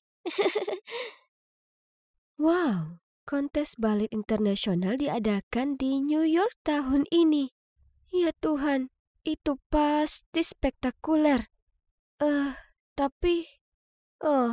betapa berbedanya hidupku 5 tahun yang lalu. Aku baru saja memenangkan kontes balet kota dan ayah tidak berhenti tersenyum bangga. Untuk merayakannya, dia mengantar kami semua untuk membeli es krim ketika tiba-tiba aku tidak ingat banyak tentang hari itu setelah itu. Tapi aku kehilangan dia. Sedangkan aku selamat. Tapi aku mengalami luka yang mengubah hidup. Sejak itu, balet tidak lagi menjadi bagian dari hidupku. Dan di sana ada Bibi Robin dan sepupuku Nancy. Mereka sangat bersemangat dengan kompetisi ini. Aku bersumpah Nancy sudah mencoba 15 gaun. Baik bibiku maupun ibuku ketika dia masih hidup adalah balerina yang berbakat. Jadi, wajar saja jika Nancy juga mewarisi gen balet. Dia sekarang menjadi murid balet kota New York. Ini adalah sesuatu yang selalu kuinginkan, tapi sekarang hanya bisa ada dalam mimpiku. Tiba-tiba terdengar suara pintu dibanting dan teriakan mengagetkanku. Joyce, Joyce, Joyce, buka pintunya, ini aku, Dylan. Aku membuka pintu dan menatap dengan mata terbelalak ke... Ya, Dylan, saudara tiriku. Terakhir kali aku melihatnya adalah 5 tahun lalu, ketika ibu tiriku membawanya pergi. Apa yang dia lakukan di sini? Sebelum aku sempat bereaksi untuk mengajaknya masuk, dia bergegas menghampiriku. Kak, kau harus menyelamatkanku. Aku harus tetap di sini, oke? Apa? Sama sekali tidak. Apakah kamu tahu rumah siapa ini? Nah, ternyata ibunya seorang pecandu judi, sehingga terlilit hutang dan kabur dari preman. Dylan yang malang tak punya orang lain untuk diajak bicara. Aku berhasil membujuk bibiku untuk mengizinkan Dylan tinggal bersama kami, meskipun dia bersikeras bahwa ini hanya sementara sampai ibunya ditemukan. Sebagai anak-anak pada umumnya yang memasuki fase pubertas, Dylan bukanlah orang yang paling mudah untuk diajak hidup bersama. Dan coba tebak siapa yang harus melindunginya setiap saat? Ya, aku. Minggu lalu, dia memecahkan seluruh tumpukan piring. Kemarin, dia menempelkan permen karet ke rambut Nancy. Dan hari ini, dia meninggalkan skateboardnya di tengah ruang tamu. Dan menyebabkan Bibi Robin terbang melintasi ruangan dan mendarat dengan wajah telungkup. Aduh. Dylan, kamu harus lebih berhati-hati. Aku akan segera berangkat kuliah. Jadi aku tidak akan berada di sini untuk melindungimu. Mereka akan mengusirmu jika kamu masih seperti ini. Hah? Kampus? Apakah maksudmu administrasi bisnis yang membosankan? Kupikir kamu menyukai balet, bukan? Tidak, itu cuma masa lalu. Sekarang aku tidak menyukainya, sama sekali. Aku tidak percaya padamu. Apakah hanya karena kamu duduk di kursi roda? Siapa bilang berada di kursi roda berarti kamu tidak bisa terus mengejar minatmu terhadap balet? Ini membuatku tercengang. Kata-katanya telah menyadarkan sesuatu dalam diriku. Namun, kenyataan tidak sesederhana itu. Jadi dengan sedih aku menjawab, bukan hanya itu. Aku juga tidak punya uang. Aku mencoba melamar pekerjaan paruh waktu. Tapi mereka tidak menerima penyandang disabilitas. Merasakan ketidakbahagiaanku membicarakan hal ini, Dylan segera mengubah topik. Oke, lupakan saja hal-hal bodoh itu. Besok, aku akan mengajakmu berbelanja. Oh, sudah lama sekali aku tidak mengunjungi mall. Dylan terus bertanya padaku apakah aku suka ini atau yang itu, tapi kami tidak punya cukup uang. Kenapa Bibi Robin tidak memberi kita uang jajan? Dylan terlihat sangat manis saat itu, jadi aku hanya duduk di sana dan tertawa, sementara dia mengerutkan kening dan cemberut. Lalu, Dylan tiba-tiba menyuruhku untuk tetap diam. Ketika dia memejamkan mata dan meraba-raba ke arah 2 orang yang terlihat agak kaya, dan mengatakan kepada mereka, tolong bantu kami tak punya apa-apa lagi untuk dimakan minggu ini. Tolong. Ya Tuhan, apa yang sedang dimainkan saudaraku? Aku membeku dan tidak bisa melakukan apapun selain menunduk ke lantai. Wanita itu mengeluarkan uang itu hendak menyerahkannya padanya. Tapi pria itu mengusap tangannya, menyebabkan uang itu jatuh ke tanah. Dylan dengan cepat mengambilnya. Oh, astaga. Pria itu langsung meraih pergelangan tangannya. Tertangkap basah. Dia mengancam akan membawa kami ke polisi dan bahkan memintaku untuk berdiri karena dia mengira aku juga berpura-pura. Untung saja, wanita itu bilang mereka sedang terburu-buru dan tidak mau membuat ribet, sehingga akhirnya mereka meninggalkan kami sendirian. Kami pulang, tapi jantung kami masih berdebar kencang, dan aku bisa melihat kaki Dylan gemetar. Lalu kami masuk ke dalam untuk melihat bibiku kedatangan tamu. Aku ternganga saat melihat siapa mereka. orang-orang kaya dari mall. Kami berempat saling menatap satu sama lain karena terkejut. Ternyata wanita itu, Bernie, adalah teman bibiku dan pria yang bersamanya adalah putranya, Philip. Mereka berdua adalah penari balet terkenal. Yah, tentu saja suasananya jadi canggung. Tapi Nancy sepertinya tidak menyadari ketegangan itu karena dia terlalu sibuk mengibaskan bulu matanya ke arah Philip dan memutar-mutar rambutnya dengan jarinya. Tapi yang aneh adalah, meski aku menunduk, aku masih bisa melihat Philip menatapku. Lalu tiba-tiba bertanya padaku, "Sudah berapa lama kamu seperti ini?" Maksudku, jangan tersinggung. Aku cuma penasaran. Jadi, Bibi Robin mulai bercerita kepada mereka tentang kehidupan dan kondisiku. Mendengar itu, Bernie menjadi emosional. Dia menatapku sejenak dan bertanya, "Sayang, bagaimana kabarmu? Apakah kamu masih latihan balet?" Tidak. Dia tertarik pada bisnis sekarang. Dia akan mendaftar pada musim gugur ini." Bernie berhenti sejenak, lalu tersenyum berkata, "Oh, bagus sekali. Aku senang kamu menemukan sesuatu yang kamu sukai. Aku tidak tahu kenapa, tapi aku merasa sangat sedih. Jadi aku minta diri untuk meninggalkan meja." Dylan mengikutiku dan memberikanku sebuah amplop. Aku melihat ke dalamnya. Isinya penuh uang. "Aku hanya punya sebanyak ini, tapi tolong ambillah dan ikuti kelas balet lagi." Jantungku berdebar kencang. Bagaimana dia mampu mendapatkannya? Tapi kemudian dia tidak memberiku waktu untuk mengatakan apapun ketika dia mengambil kembali uang itu dan berkata, "Oh, atau izinkan aku yang mendaftarkanmu." Dan yang mengejutkan, dia benar-benar melakukannya. Dylan menemukan sebuah pusat yang memberikan beasiswa bagi siswa penyandang disabilitas. Sejak itu, aku kembali ke dunia balet. Sepertinya aku hidup kembali. Setiap hari aku sangat ingin bangun untuk mengikuti hasratku. Dan aku juga berlatih untuk kontes balet internasional di New York. Suatu saat setelah latihan, aku melihat seseorang di dekat pintu, memperhatikanku. Philip. Aku tidak tahu kenapa, tapi begitu aku melihatnya, hatiku berdebar. Dia berjalan ke arahku, dan kami mulai berbicara. Ternyata, dia mengajar di pusat ini. Setelah itu, dia selalu meluangkan waktu untuk membantuku selama latihan, dan sepertinya kami adalah pasangan yang serasi. Tapi hal-hal baik tidak bertahan lama. Hari itu aku sedang berlatih dengan Philip ketika ada suara yang berseru, "Joyce, kenapa kamu ada di sini?" Aku berbalik kaget melihat Nancy yang melotot berdiri di pintu ruang latihan. Ternyata Nancy datang untuk bertemu dan menyapa siswa di pusat kami, dan tidak sengaja melihat Philip membantuku. Mungkin dia kesal karena kami terlihat cukup dekat. Setelah itu kami bertemu di kamar mandi, lalu Nancy bertanya kepadaku, "Aku tahu kamu tidak punya $1 pun, jadi siapa yang memberi kamu uang untuk ini?" "Oh, itu Dylan." "Berhentilah berbohong. Dia cuma anak bodoh. Aku tidak bisa membayangkan dia punya sisa $1.500 untuk membayar 6 bulan kelas pelajaran." "Kamu minta Phil untuk membayar kelasmu, kan?" Berhenti bersikap lemah untuk mendapatkan simpati orang lain. Itu tidak terdengar seperti sesuatu yang biasanya dilakukan oleh sepupu manisku. Ya kan? Jadi, apakah Dylan berbohong padaku? Kursus ini bukan beasiswa untuk penyandang disabilitas? Mustahil. Aku segera mengemasi barang-barangku untuk pulang untuk berbicara dengan Dylan tentang hal ini. Namun dalam perjalanan keluar, aku bertemu Philip. Jadi aku bertanya kepadanya apakah benar tidak ada beasiswa seperti itu di pusat ini. Tapi dia hanya menghela napas dan membawaku ke tempat yang tenang untuk bicara. Dan apa kalian tahu? Dia mengakui bahwa dialah yang sebenarnya telah merencanakan segalanya dengan Dylan. Dan bahkan mengatakan bahwa dia menyukaiku dan ingin membantuku. Aku kaget. Tapi jauh di lubuk hati, aku juga senang mendengarnya. Sama seperti aku menyukainya. Tapi aku merasa seperti beban.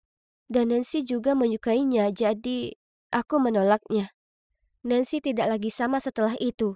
Setiap kali mata kami bertemu, dia berbicara lalu membuang muka. Lalu suatu kali aku menemukan sepatu baletku basah oleh kopi. Dan di lain waktu bahkan ada catatan di tasku yang berbunyi, "Jangan kejar Philip karena kamu tidak bisa lari. LOL. Pasti sepupuku tercinta yang melakukan hal ini, kan? Aku merasa sedikit kesal pada awalnya, tapi aku tidak punya waktu untuk meladeni permainannya. Aku ada kompetisi untuk berlatih. Kemudian, sehari sebelum pertunjukan, Aku tiba di rumah untuk mendengar Bibi Robin di ruang tamu sedang berhadapan dengan Bernie. Hei, kamu harus mengirim lebih banyak uang. Joyce ikut serta dalam kompetisi balet kali ini. Jadi biayanya agak mahal. Benarkah? Tapi kamu bilang dia tidak tertarik pada balet lagi. Lagi pula, kenapa dia tidak mengambil beasiswa balet untuk New York City Ballet? Berhenti keluar dari topik. Ingat, kamu adalah penyebab kematian saudara iparku dan kaki keponakanku. Jadi, kamulah yang harus disalahkan seumur hidup ini. Dan sekarang kamu bahkan tidak dapat menyisihkan uang receh untuk mendanai mimpinya. Apa? Apa yang mereka bicarakan? Aku sangat terkejut hingga tas belanjaanku terjatuh ke lantai. Bibi Robin berbalik dan melihatku. Menyadari bahwa aku telah mendengar semuanya, dia memberi isyarat kepadaku agar masuk ke dalam ruangan dan menceritakan seluruh kisah tragisnya. Ternyata, penyebab kecelakaan itu tak lain adalah Bernie. Dia menyeberang jalan tanpa melihat, sehingga menyebabkan ayahku banting setir untuk menghindarinya dan menabrak pohon. Setelah itu, dia melarikan diri. Karena dia sangat panik dan takut hal itu akan mempengaruhi reputasinya. Melalui persahabatannya dengan Bibi Robin, dia mengetahui situasiku dan masih memberikan uang bulanan sebagai kompensasi untukku. Bagaimana dengan beasiswa yang dibicarakan Nona Bernie? Baiklah. Lagi pula kamu tidak bisa bersekolah di sekolah itu. Jadi, lebih baik biarkan Nancy yang mengambilnya, kan? Apa? Aku tidak percaya bibiku akan melakukan itu. Dia tahu betapa aku menyukai balet. Aku selalu mengira Bibi Robin begitu baik karena mau memberiku rumah. Padahal kenyataannya, dia memanfaatkanku agar Bernie mau berinvestasi dalam karir balet Nancy. Kata kekecewaan tidak bisa sepenuhnya menggambarkan perasaan aku saat itu. Rasa sakitnya hampir tak tertahankan. Aku terbangun dengan perasaan tidak enak, tetapi aku memaksakan diri untuk bersiap-siap dan menuju ke kompetisi. Di sana ramai. Sama seperti di dalam pikiranku, aku tidak repot-repot menonton pertunjukan lainnya sampai penampilan Nancy. Dia sangat anggun, dan juri mengatakan dia melakukannya dengan baik. Namun aku merasa ada sesuatu yang kurang. Dan sekarang giliranku. Aku melihat ke arah kerumunan dan melihat ada Bernie, Dylan, dan Philip. Mereka semua tersenyum dan bertepuk tangan saat MC memanggil namaku. Aku menarik napas dalam-dalam dan hendak naik ke atas panggung. Ketika melewatiku, Nancy membungkuk dan berbisik. Philip tidak terlalu peduli padamu. Dia hanya merasa bersalah atas perbuatan ibunya. Jangan mempermalukannya dengan mengacau. Tiba-tiba, aku merasa tidak bisa bergerak. Aku lupa semua gerakannya, dan dunia berputar. Tapi sebuah suara yang familiar membangunkanku. Joyce, kamu lebih baik dari ini. Kami semua ada di sini untukmu, jadi jangan takut. Kamulah cahayanya, jangan biarkan kegelapan mengganggumu. Ayo bersinar dan tunjukkan pada mereka apa yang kamu punya. Aku merasa sangat tersentuh, dan itu berhasil. Aku mendapatkan kembali semangatku dan mengikuti arus. Seperti angsa yang telah tertahan begitu lama. Aku hanya melakukan apa yang ingin kulakukan. Aku tidak peduli tentang apapun, siapapun. Saat ini, aku akan hidup untuk diriku sendiri. Dan mungkin para juri juga merasakan hal yang sama. Aku sangat bahagia mendengarnya. Hadirin sekalian, pemenang kontes ini adalah Joyce Baker. Semua orang datang untuk memberi selamat padaku, termasuk Bernie. Dia mencoba menahan air mata saat dia meminta maaf atas segalanya. Masa lalu adalah masa lalu, dan aku tahu apa yang terjadi adalah kecelakaan yang mengerikan. Itu adalah sesuatu yang harus selalu dia jalani, dan sepertinya itu sudah cukup. Jadi aku memeluknya dan mengatakan kepadanya bahwa tidak apa-apa. Karena yang penting aku bisa menari lagi. Dan rasanya luar biasa. Jadi, apa selanjutnya? Ya, aku tidak bersekolah di sekolah bisnis. Sebaliknya, aku melanjutkan karir baletku. Aku juga menjalani perawatan untuk kondisiku. Dan suatu hari nanti, aku berharap akan menaiki panggung, tampil bersama Philip. Ngomong-ngomong tentang Philip, terima kasih atas bantuannya. Dylan dan aku pindah ke rumah kami sendiri. Dan Dylan baru saja mendapat beasiswa di SMA bergengsi, yang sepertinya sangat dia sukai. Oh, dan satu hal lagi, Philip dan aku sekarang resmi berpacaran. Dan ini dia, akhir dongengku yang bahagia. Teman-teman, teruslah kejar impian kalian meski ada kesulitan. Karena semua hal baik menantimu di ujung jalan.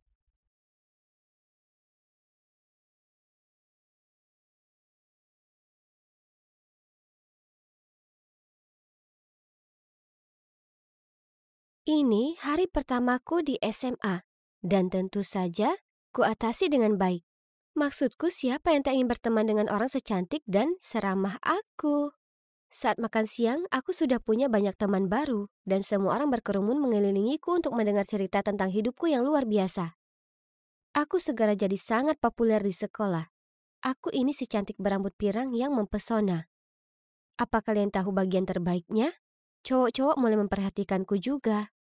Bahkan kapten tim basket, Mitchell, juga suka padaku. Itu masuk akal, maksudku terang saja. Cowok paling tampan di sekolah akan tertarik dengan cewek tercantik di sekolah. Dan coba tebak, dia mengikutiku di perjalanan pulang saat ini. Terus menguntitku, ha? Tunggu saja.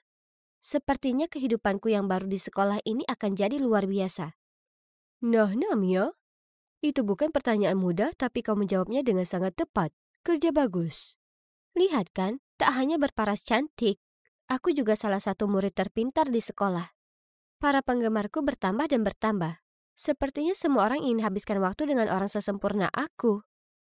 Di sini aku cerita ke teman-temanku bagaimana pada awalnya orang-orang kadang salah menilaiku, karena aku berasal dari keluarga yang sangat sukses dan terpelajar. Orang tuaku adalah orang yang kaya raya yang mendorongku untuk terus jadi versi terbaik dari diri sendiri dan berusaha keras agar tak mengecewakan mereka. Hei Mia, permisi, tapi kenapa kau tak pernah memakai pakaian rancangan desainer atau menggunakan barang mahal? Dia menatap ke sepatu kets milikku yang terlihat lusuh.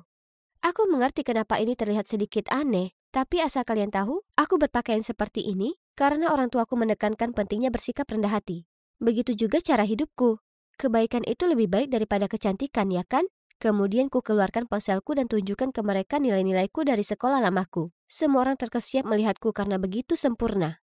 Aku dicintai, dikagumi, dipuja. Tapi tentu saja, dengan menjadi sehebat ini, berarti akan ada saja beberapa anak yang iri padaku. Maksudku, kurasa aku tak bisa salahkan mereka. Aku berkilau bagai permata, sementara mereka terlihat kusam dan biasa saja. Suatu kali setelah ujian, segera saat guru beranjak pergi, ada cewek bernama Laila berdiri dan berkata, Mia curang. Aku lihat dengan mata kepalaku sendiri. Aku juga lihat itu. Dia memeriksa ponselnya saat ujian. Semua orang terkesiap kaget. Tepat di saat itu, ketua kelas Mark berteriak, Hei, berhenti. Kita semua tahu Mia murid yang hebat. Tak mungkin dia curang. Nah, itu maksudku. Laila dan Celia pasti sangat iri karena rencana kecil mereka untuk menghancurkanku tak berhasil. Dan ketua kelas? Dia datang entah dari mana untuk melindungiku. Dia pasti salah satu dari banyak pengagumku. Tapi, maaf Mark, aku ini jauh dari levelmu. Cewek sepertiku butuh laki-laki yang dewasa, kaya, dan tampan. Cowok-cowok di sekolah memang ganteng, tapi mereka cuma anak-anak. Mereka di bawahku.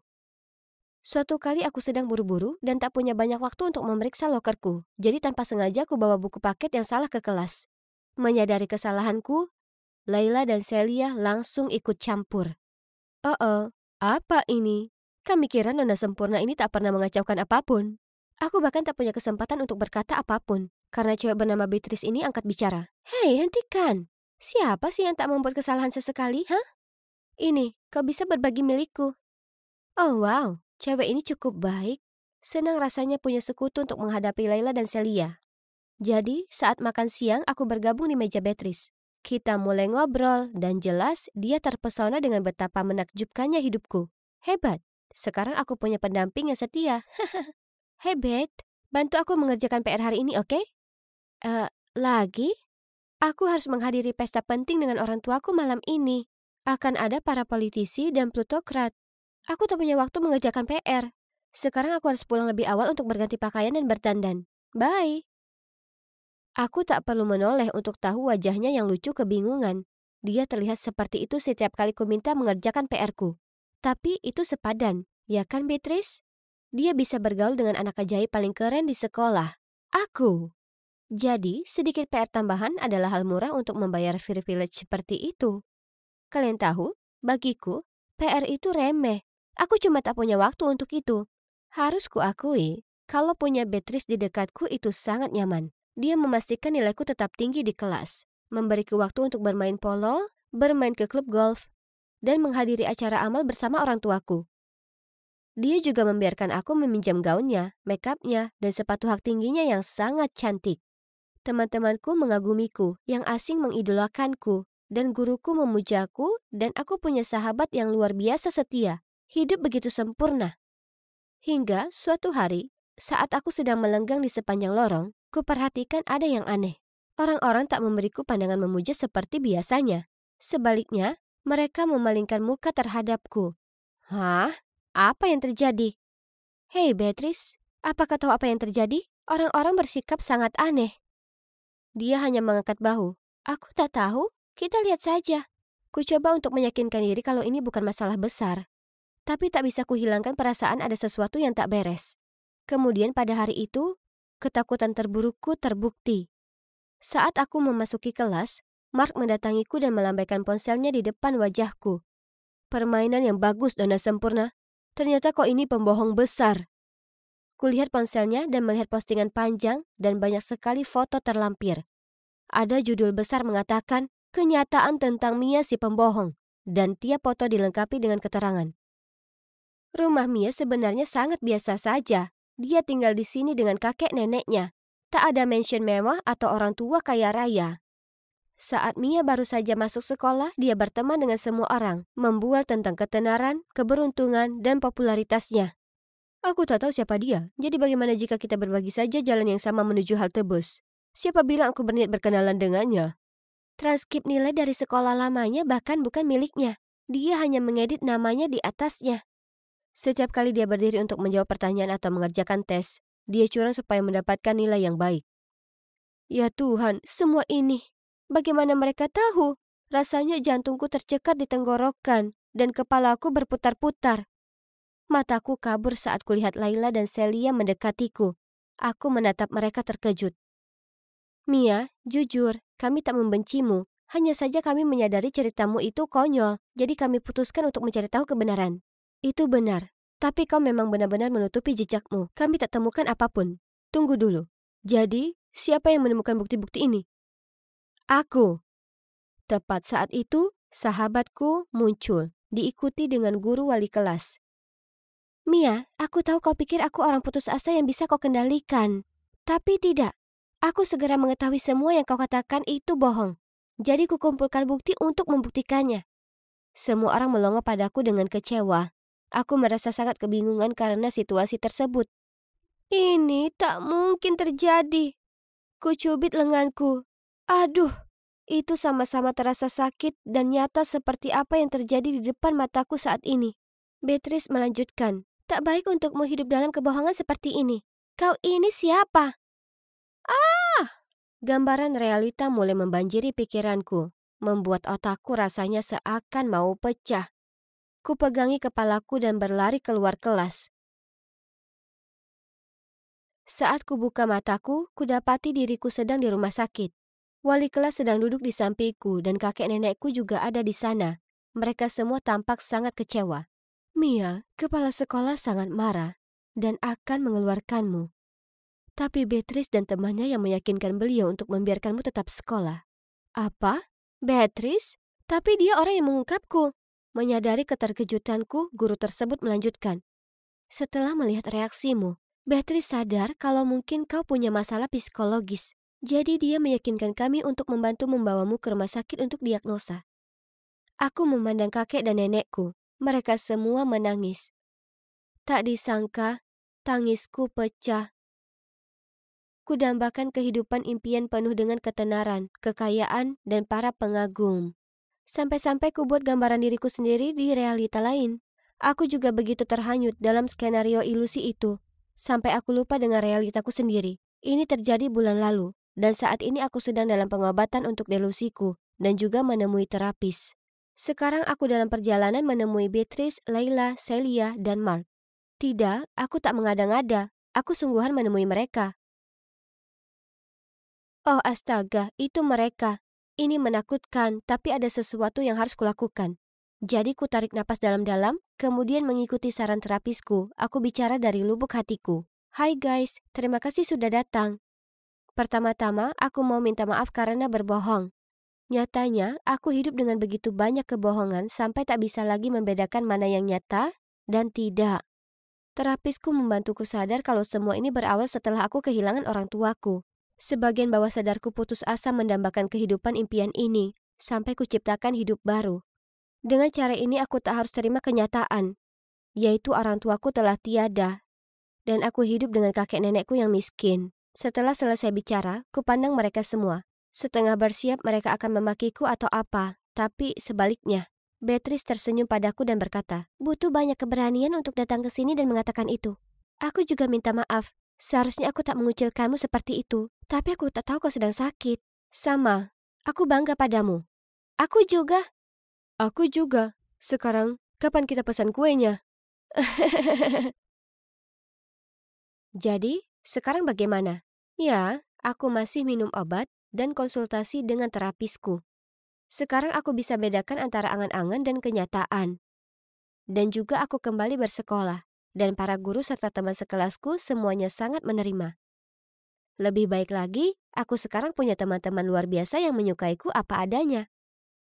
Dan apa kalian tahu?